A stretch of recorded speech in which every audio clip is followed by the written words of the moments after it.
Chris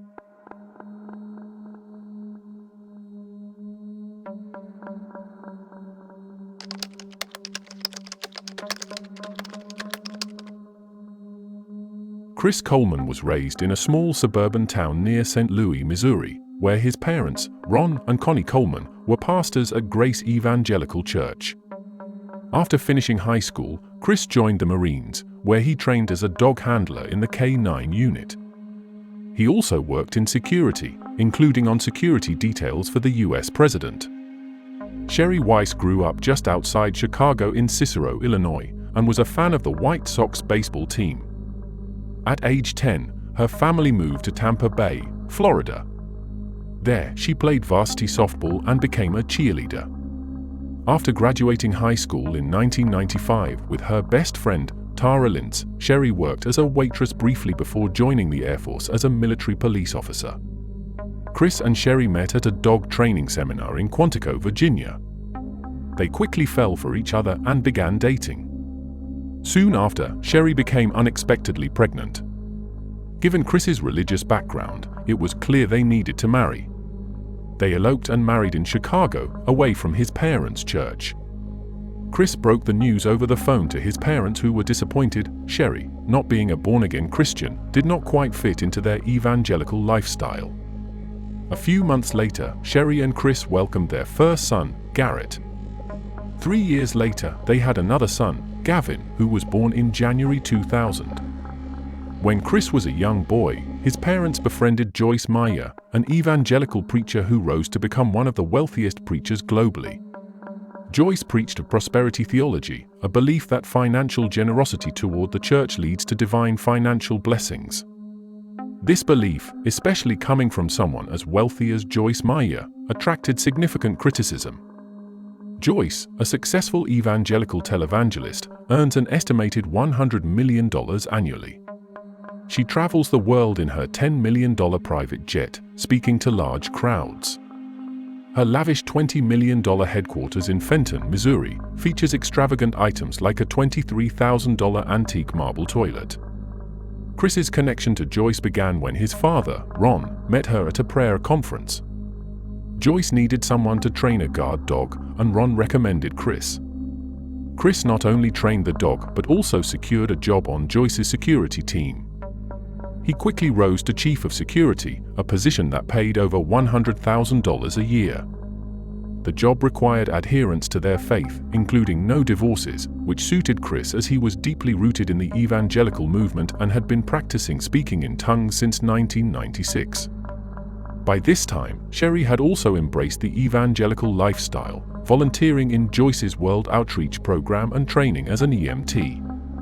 With the increase in income, Chris and his family moved to Columbia Lake, a wealthy suburb on a small lake. It was a tight-knit community where Sherry and the kids easily made friends. However, despite appearances, the couple's relationship began to deteriorate in early 2008. In May of 2008, on Memorial Day, her neighbor Vanessa and her husband noticed that Sherry had bruises on her upper legs. Vanessa and her husband discussed whether they thought it was abuse. They determined it wasn't and left well enough alone.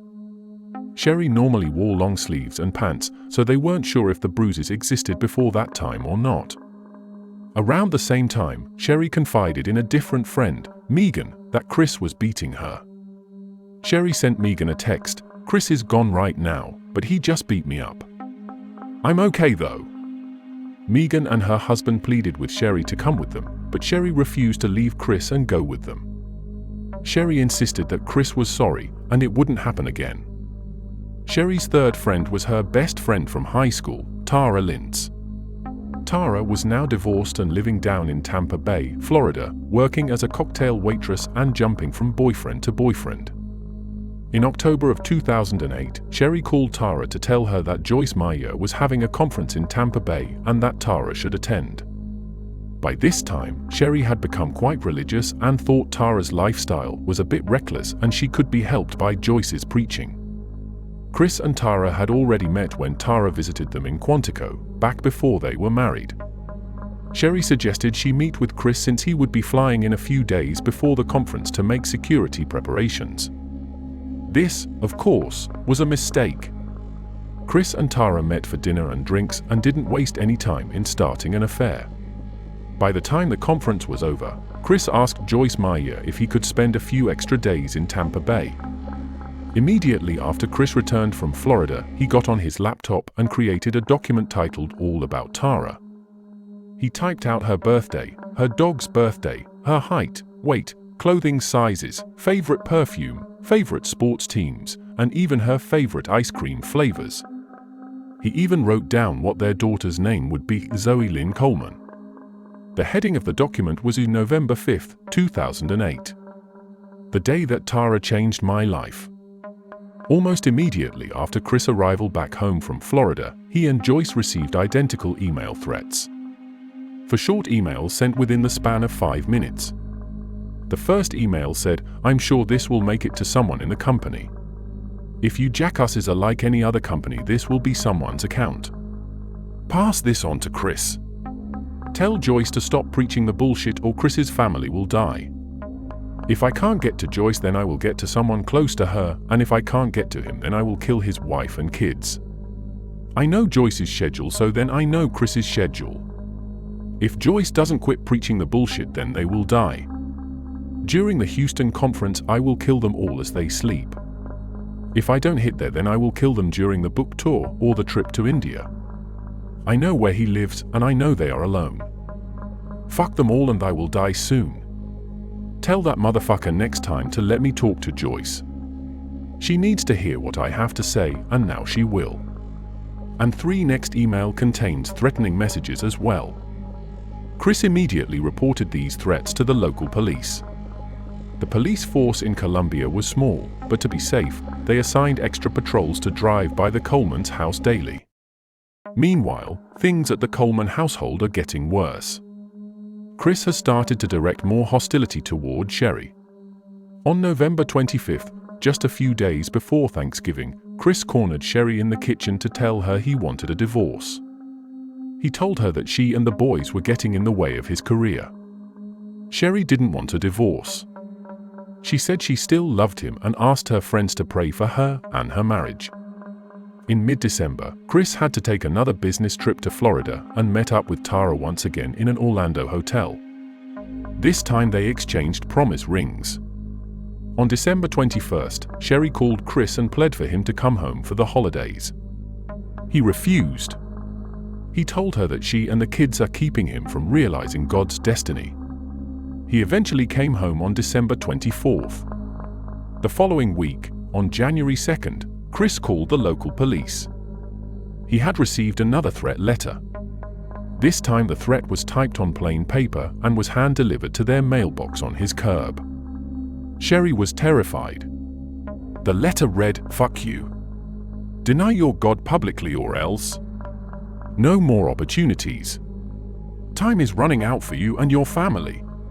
Have a good time in India, motherfucker." Interestingly, both publicly and opportunities were spelled incorrectly. The city of Columbia was just a small town with a small police force and only 2 detectives. One of the detectives, Justin Barlow, just happened to live across the street from the Colemans and was assigned to the case. Detective Barlow set up a camera from his own house facing the Colemans' house and mailbox, and also assigned extra patrols in the neighborhood. That April, Chris had another trip with the Joyce Meyer Ministries. This time was to Maui, Hawaii, and of course he invited Tara. Chris and Tara made sure that none of his co-workers spotted the 2 of them together. He knew that because of his job's spiritual criteria clause, he would lose his job if he was found to be having an affair. During their time on Maui, Chris and Tara made more plans. Tara gave Chris a deadline on serving divorce papers to Sherry. She told him he had to serve them to her by May 4th. When Chris arrived back home from Maui and checked the mailbox on April 27th, he found another threatening letter.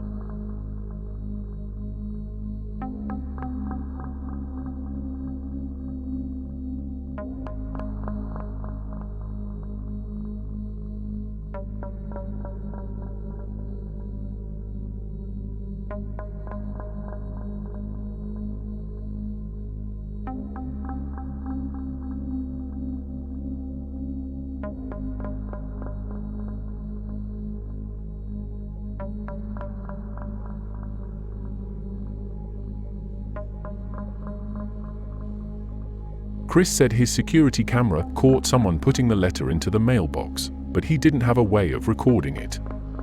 Strangely, Detective Barlow's camera across the street saw no activity around the mailbox.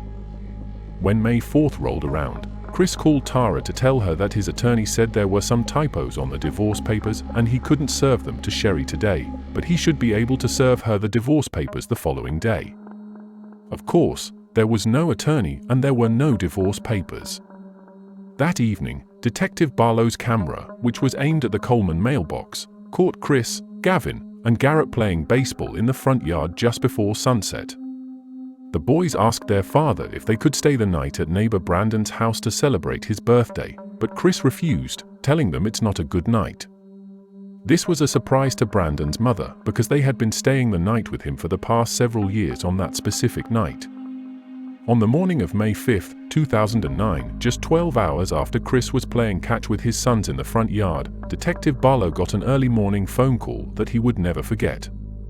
The time was 6:43 a.m. Chris was calling as he was driving home from the gym in St. Louis County to ask Detective Barlow to check on his house. Chris had been trying to contact Sherry by phone, but she wasn't answering. He said that Sherry and the kids should have been up by then and he was worried. Detective Barlow called for backup, crossed the street, and knocked on the door. No answer. When his backup arrived just a few minutes later, they walked to the back of the house where they found a window to the basement wide open with the screen sitting next to the house. The officers called for more backup and crawled through the window with guns drawn. As they climbed the stairs into the house, they were immediately hit with the smell of spray paint. What they found as they entered the house was horrific. The scene looked like something that resembled the Manson murders. The walls of the house were spray painted with rant similar to the letters and emails that Chris had been getting.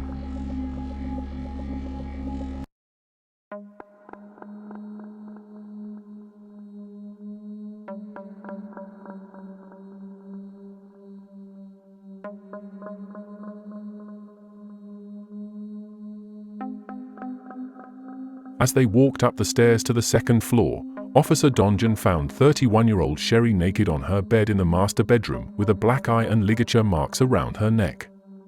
He put his hand under her shoulder in an attempt to lift her and check if she was breathing, but rigor mortis had already set in and her body was stiff. Officer Patton went into Gavin's room where he found the 9-year-old face down in his Spider-Man pajamas. His skin was purplish and cold to the touch. Detective Barlow went into 11-year-old Garrett's room. He too was cold and stiff. His lips were blue, his skin was grey, and he had ligature marks around his neck. Though Chris was only 7 minutes away when he called, it took him almost 20 minutes to arrive at the scene. The property was already strewn with cops and the house was surrounded with police tape.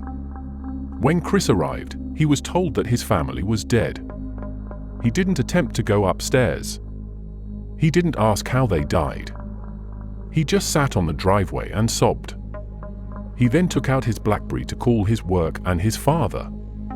When investigators brought Chris in for his statement, things immediately didn't seem to add up. Chris claimed he left the house that morning to go to the gym at 5:43 a.m. and claimed his family was alive and well when he left. However, when the bodies were discovered just over an hour later, rigor mortis had already set in. Liver temperature was taken on the bodies and the forensic pathologist determined all 3 of them died sometime between 11 p.m. and 3 a.m.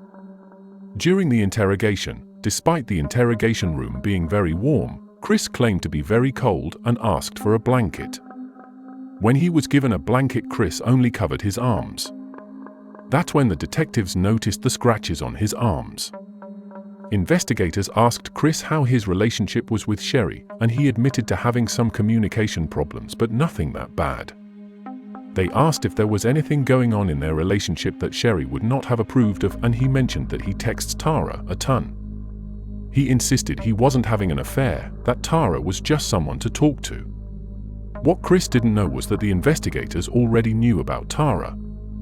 In fact, they had already spoken to the St. Petersburg, Florida police who were already interrogating Tara at the same exact time. Tara was giving a different story of their relationship. A major case squad was assigned to the case with 25 investigators. The evidence started to pile up once investigators went through Chris' cell phone and computers. On Chris and Tara's cell phones, police found X-rated photos and videos the two of them had taken and sent back and forth to each other. There were sex videos of the two of them in Hawaii. In fact, Chris had even sent one of their sex videos to his own father, the evangelical preacher. Their cell phones also revealed that Chris was texting Tara even while he was being held in the interrogation room. When examining Chris' computer, they found that all about Tara document. However, more damning was a further analysis of his computer where the forensics team found evidence that the threatening emails came from Chris' own computer. Evidence of the typed letters was even recovered by the forensics team. They additionally found that Chris commonly misspelled the word opportunities in several other documents, misspelled the same way. There was also the issue of Detective Barlow's camera. It was pointing at the house that entire night and caught no one entering or leaving the house besides Chris. When searching the house, investigators noticed that many of the windows had been left unlocked. It seems strange that someone who is the head of security for a large company and is getting personal death threats just days prior would leave windows open and unlocked. Also in the house, they found a hardware store receipt for a can of red spray paint paid for by Chris. Even the gym that Chris went to that morning was suspicious. The gym was unusually far away, and Chris had only been to that gym 2 times before. He joined the gym just a few days after he started the affair with Tara. It seems as if he had been planning the murders almost immediately after he started the affair. Investigators traced the route between Chris' home and the gym. A latex glove stained with red spray paint and the faceplate from Chris' home security video recorder were found on the side of the road. They also found a piece of baling twine that had been tied into a noose. The Colemans had bales of hay in their backyard, and one of the bales had a piece missing. The piece they found forensically matched that bale. Though this seems like a massive amount of evidence, it was still largely circumstantial. One wonders, why go through all of this trouble? Rather than killing your entire family, why would you not just get a divorce? The problem lies with Chris' job. Chris knew that, because of the clause for his job, if he was an adulterer or even got divorced, he would most likely lose his high-paying job. Chris Coleman was arrested on May 19th, 2 weeks after the murders, and was charged with 3 counts of first-degree murder. He pleaded not guilty. Despite previously having a $100,000 per year job, the judge determined that Chris was indigent, poor, and he was assigned 2 experienced death penalty defense attorneys. Because of the nature of the murders, the media attention was massive and the public was outraged. So much so that Chris feared for his life and wore a bulletproof vest when coming to trial. Because of the media publicity, jurors were selected from Pinckneyville, Illinois, over an hour away, and were bussed in every day. The trial began on April 25, 2011, almost 2 years after the murders. During the trial, prosecutors introduced the X-rated pictures and videos. Tara showed up with bodyguards, and while on the stand, she wore the promise ring that Chris gave her. The prosecution also called Joyce Meyer to testify that indeed, if it had been known that he was having an affair, it would have definitely jeopardized his job status. Several of Sherry's friends testified that she had confided in them that Chris was beating her, wanted a divorce, and even that she knew Chris was having an affair with Tara. However, the most critical piece of evidence was the time of death. Prosecutors showed the jury that Chris' story of the events didn't match the forensic evidence of the time of death.